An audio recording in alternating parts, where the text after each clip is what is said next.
Sometimes you come across a problem and you're really just not even sure how to start it. You think maybe it's a unit conversion problem, but you can't really tell.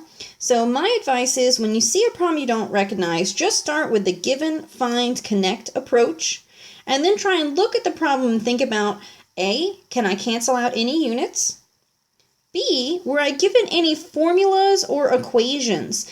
The diameter of something is the radius times 2. If you're given an equation, you're probably going to need to use it somewhere. So think about if you're given any formulas that you might be able to use, and a lot of these you'll find really do boil down to unit conversions. After you look at the problem and just try and think about what units do I have, how can I get rid of them? So let's look at a couple examples of these.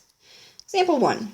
If a room requires 25.4 square yards of carpeting, and carpeting costs $1.25 per square foot, what's the total cost to carpet the room?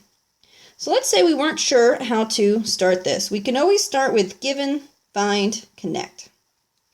Well, we're given 25.4 square yards, 25.4, and let's not write out the word square yards. Let's write it how we would mathematically, which is yards squared. That's the same thing. We're also told that it costs $1.25 per square foot. And I always, whenever I see a per, like to write it as a fraction like this, because there's a good chance that's how I'm going to use it.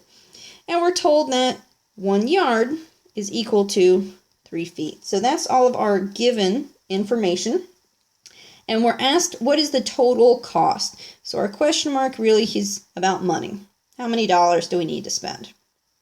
Well, even if we're not sure, we can see, all right, well, I'm given yards to start with, and I want to end up with dollars, which is in this piece here. Now it's starting to look like a conversion problem. So we have a number by itself and a couple of qualities. Let's just start with the number by itself, 25.4 square yards. So no matter what, we had yards squared here. We got to put them at the bottom so they cancel. So if we look around, we don't have anything with square yards, but we do have something with yards, and we've already learned, well, I can create my own conversion factor. I'll just square this. So 1 squared, of course, gives me 1, and then I have yards squared. And then I need to remember to square the number and the unit, so 3 squared gives me 9, and then I have square feet. So now I have a conversion factor with yards in it. 1 square yard is equal to 9 square feet, so my yards will cancel. We're still not in dollars, so I'm going to keep going. I need to get rid of my square feet, and I say, oh, look, here we go. It costs $1.25 per 1 square foot, so now my feet will cancel.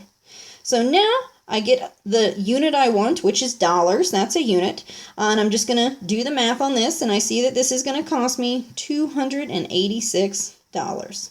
So it didn't really look like a unit conversion problem. That's exactly what it was. Just required 2 steps, and we had to make our own conversion factor, but that's no problem. We know how to do that.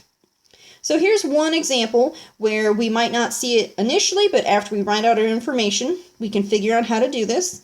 Let's look at another example.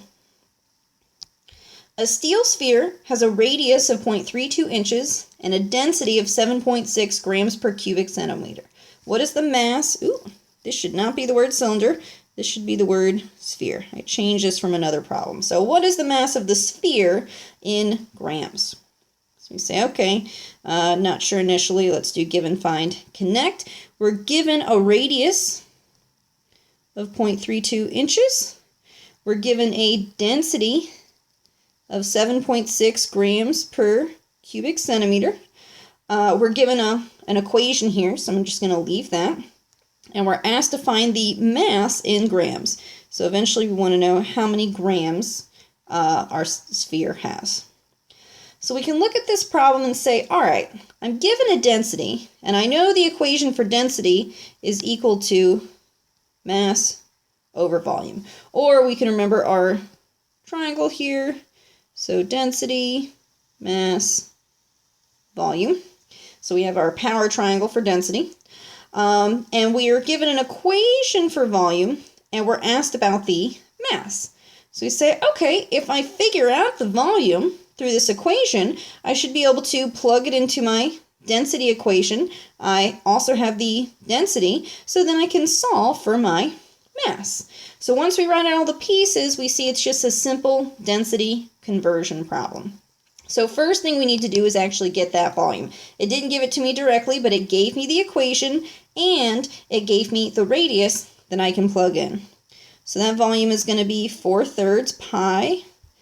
R is 0.32 inches. We'll cube that. So we plug that guy into my calculator and we get 0.137. My units here, I had inches and I cubed them, so cubic inches. So we say, okay, now I have a volume. However, we always have to watch our units when we use the density equation. Our density has units of cubic centimeters. So if I want to plug this volume into the density equation, I need to turn this into cubic centimeters. And that's okay. I know how to do that. It's not giving me the information here, but I've talked before about how sometimes there's implied conversions, implied knowledge in your given.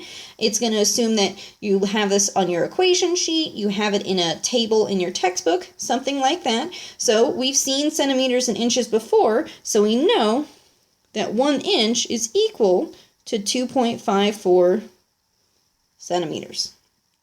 Say, okay, well, I can use that to get a conversion factor between cubic centimeters and cubic inches. And to do that, of course, I just cube this whole thing. So if you needed square units, you squared it. We need cubic units, so I'm going to cube it. Running out of room here, so we'll write this information down here. This is more of my given. So 1 cubed, of course, just gives me 1. I have cubic inches. And 2.54 cubed gives me, 16.387 centimeters cubed.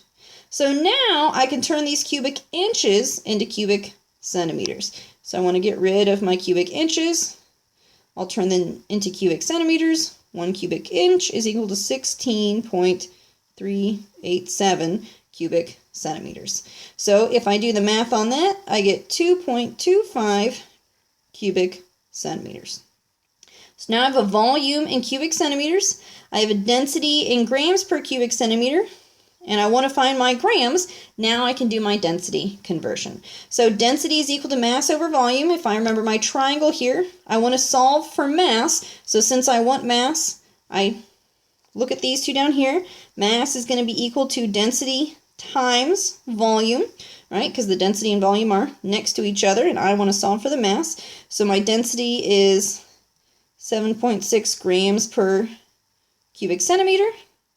My volume is 2.25 cubic centimeters. So my cubic centimeters are going to cancel. 7.6 times 2.25 is going to give me 17 grams. So now I have my mass. So we had to do a good bit of work here, right? The first thing we did was recognize that really this was just a simple density problem, except instead of giving me my volume, it gave me the equation for the volume, so I had to solve for that myself. So we went ahead, solved for the volume.